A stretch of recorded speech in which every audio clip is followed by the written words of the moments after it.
बोल वृंदावन बिहारी लाल की जय, बाल कृष्ण लाल की जय।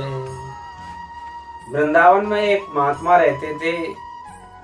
वो यमुना जी की ब्रज रज में लोटपेट होते और यमुना जी के तट पर ही बैठ करके फिर लोटपोट होने के बाद ध्यान लगाते थे भगवान की लीलाओं का। तो एक दिन वो महात्मा जी भगवान की मान लीला का ध्यान कर रहे थे, आंख बंद करके, नेत्र बंद करके बैठे हुए थे।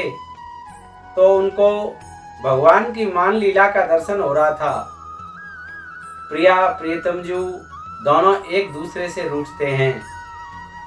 तो राधा जी ज्यादा रूठती हैं, श्री कृष्ण कम रूठते हैं। तो एक दिन मान लीला का दर्शन कर रहे थे महात्मा जी।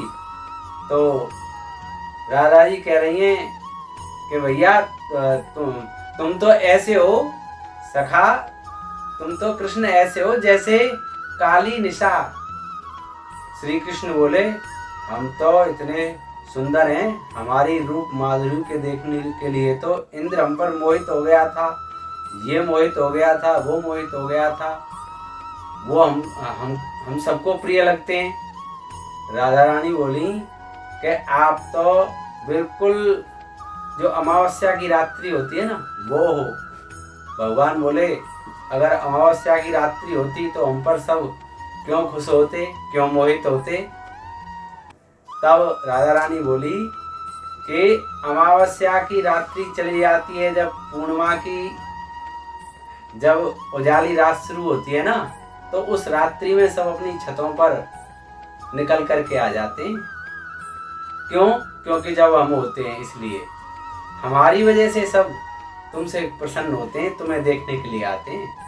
तो ऐसी मान लीला का दर्शन हो रहा था और इस मान लीला का दर्शन करते करते महात्मा जी को हंसी आ गई। अब तो वहां से एक अपंग महात्मा निकल रहे थे। अब महात्मा जी ने समझा कि मुझको देख करके हंस रहा है। अब तो जो लीला का दर्शन हो रहा था वो दर्शन बंद। अब तो वो विचलित हो गए महात्मा जी। अब वो अपने गुरु जी के पास गए, बड़े परेशान हुए कि मुझे इतना अच्छा दर्शन हो रहा था, मान लीला का, भगवान प्रिया प्रीतम जी का दर्शन कर रहा था मैं, अब वो दर्शन एकदम से गायब हो गया। अब मैं फिर से ध्यान लगाता हूँ, वो छवि मेरे नेत्रों में आती ही नहीं है, वो ध्यान मुझे लगता ही नहीं है। क्या करूं गुरुजी, अब कैसे होगा ये सब। गुरुजी बोले भैया जब तुमने नेत्र खोले थे तो वहां कोई था क्या? तुमने किसी का अपमान कर दिया है क्या? तब वो साधु बोले हाँ, जब मैंने नेत्र खोले थे तो वहां एक अपंग व्यक्ति, एक अपंग महात्मा जा रहे थे और मुझे भगवान की उस लीला को देख करके हंसी आ गई। ओहो, तो वैष्णव का अपमान हो गया।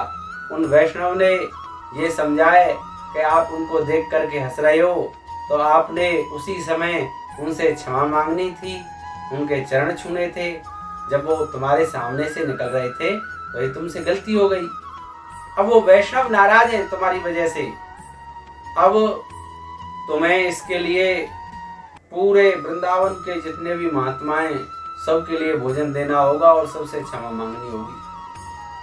अब तो उन संत ने बेचारे ने पूरे वृंदावन के महात्माओं का भंडारा किया और सबसे भोजन कराने के बाद चरण छू करके प्रार्थना करते हैं, क्षमा मांगते हैं, मुझको क्षमा कर दो, मुझसे कोई गलती हो गई है। तो पूरे वृंदावन के संतों से इसी प्रकार भोजन करा करा के क्षमा मांगते हैं।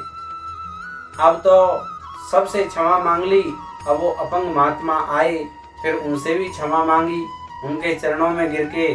जैसे ही वो चरणों में गिरे अब वो महात्मा बोले हाँ भैया मैंने माफ कर दिया। जैसे ही उन्होंने कहा माफ कर दिया, अब गुरुजी के पास गए कि मैंने अब तो सबसे क्षमा मांग ली है, और वो अपंग महात्मा भी आ गए, उनसे भी क्षमा मांग ली। अब गुरुजी बोले अब जाओ, अब बैठिए तुम जाकर के दोबारा से। अब तो वो महात्मा फिर से यमुना जी के तट पर ब्रजरज में लोटपोट होते हैं और फिर उसके बाद फिर से ध्यान में बैठ जाते हैं। भगवान की लीलाओं का दर्शन उनको होने लगता है। कहने का मतलब है कि जब आप किसी वैष्णव को यदि नाराज कर देते हो तो आपसे प्रभु बहुत दूर हो जाएंगे, आप प्रभु का दर्शन नहीं कर पाओगे। देखो, क्रोध नहीं करना चाहिए या किसी से नाराज नहीं होना चाहिए एक वैष्णव को दूसरे वैष्णव से। आपके बच्चे अगर गलती करते हैं तो चटका दो, पीट दो। आपका शिष्य अगर गलती करता है तो पीट दो, लेकिन एक वैष्णव दूसरे वैष्णव से कभी भी नाराज नहीं होना चाहिए, क्योंकि वैष्णव का अपमान भगवान का अपमान होता है। इसलिए सबको क्षमा कर दो। आपके क्षमा करने से किसी का काम बन सकता है, किसी का कोई बहुत बड़ा काम बन सकता है। मान के चलो, आप भजन करते हो, मंदिर जाते हो, वैष्णवता का भाव है, तो आपका बल इतना होगा कि यदि आप पर कोई क्रोधित हो जाए, यदि काम बन रहा होगा तो वो बनेगा नहीं। तो एक वैष्णव को दूसरे वैष्णव पर क्रोधित नहीं होना चाहिए। बोल वृंदावन बिहारी लाल की जय।